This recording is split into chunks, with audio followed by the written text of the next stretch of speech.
Is the human brain becoming obsolete? Will AI replace the way we think? The end of human intelligence? This might be the last generation to think naturally. What happens when machines outsmart us? Human brain versus computer brain. For centuries, the only tool we had to process information was this jelly-like mass inside our skull, the human brain. It's a masterpiece of nature, capable of making connections, forming memories, and adapting through time. With over 80 billion neurons, each forming thousands of synapses, it manages everything from a child's first word to a scientist's greatest discovery. But now, we've built something new, a digital brain. A machine made of silicon powered by electricity, able to perform billions of calculations per second. It stores everything perfectly, never gets tired, never forgets. So, the question is, can these two types of intelligence really be compared? Is one destined to replace the other, or are they meant to grow side by side? Emotion versus efficiency. The human brain isn't just a biological computer, it's where stories are born. It generates ideas, feels deeply, and creates beauty from chaos. It writes poetry, composes music, paints emotions, and imagines worlds that have never existed. Computers, on the other hand, are stunningly efficient. They process vast amounts of information in the blink of an eye. They remember everything we tell them, execute every task without hesitation. But they don't wonder, they don't hope, they don't dream. One creates a melody out of a memory, the other counts the notes.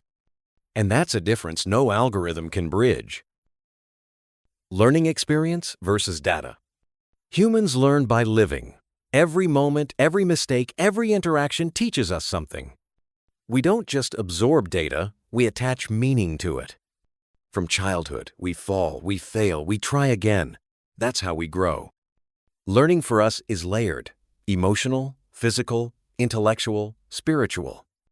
For computers, learning is different. It's based on input data in, patterns out. They don't stumble. They don't forget. But they also don't truly understand. They can mimic behavior, but not experience it. While our growth is messy and unpredictable, theirs is clean, structured, and limited by the boundaries we define. Real learning is more than recognition. It's transformation. Creativity and problem solving. Creativity is the soul's rebellion against repetition.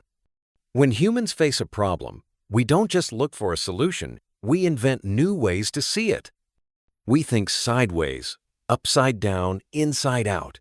We dream of what doesn't exist and try to make it real. We solve problems not just with logic, but with intuition, emotion, and inspiration. Computers follow code. They analyze, they calculate, they solve, but only within the box they were given. Give a computer an unexpected situation, and it stops. But give it to a human, and we ask, what if? That question, what if, has built bridges, cured diseases, and put people on the moon. Machines solve, but humans create. Emotion and empathy. Empathy is one of humanity's greatest powers. It allows us to share joy, to feel pain that isn't our own, to comfort someone with nothing but silence. We cry not just for ourselves, but for others. We celebrate not just our wins, but those of strangers. Empathy connects us heart to heart, soul to soul. Machines can simulate this. They can be programmed to respond with polite words or even comforting tones. But they don't feel. They don't ache. They don't care. You can't program heartbreak. You can't code compassion. Empathy is what makes us human, and no matter how advanced technology becomes, that essence can't be replicated. Coexistence. Two brains, one future. Today, we live with two minds, one natural, one artificial. We ask questions with one and find answers with the other. We use computers to expand our abilities, not to replace them. The human brain gives us purpose. It asks why. The machine brain gives us power. It shows us how. Together, they unlock potential that neither could reach alone. It's not about surrendering our minds to machines. It's about giving our ideas the tools to fly farther. The future isn't man or machine. It's the two working as one. Conclusion: the hybrid mind.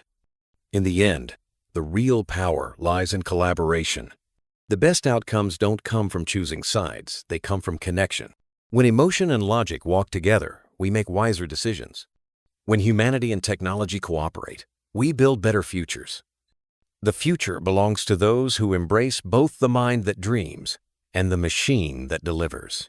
It belongs to thinkers who feel and feelers who think. This is not a war between man and machine. It's the dawn of a new kind of mind, one that is human enhanced.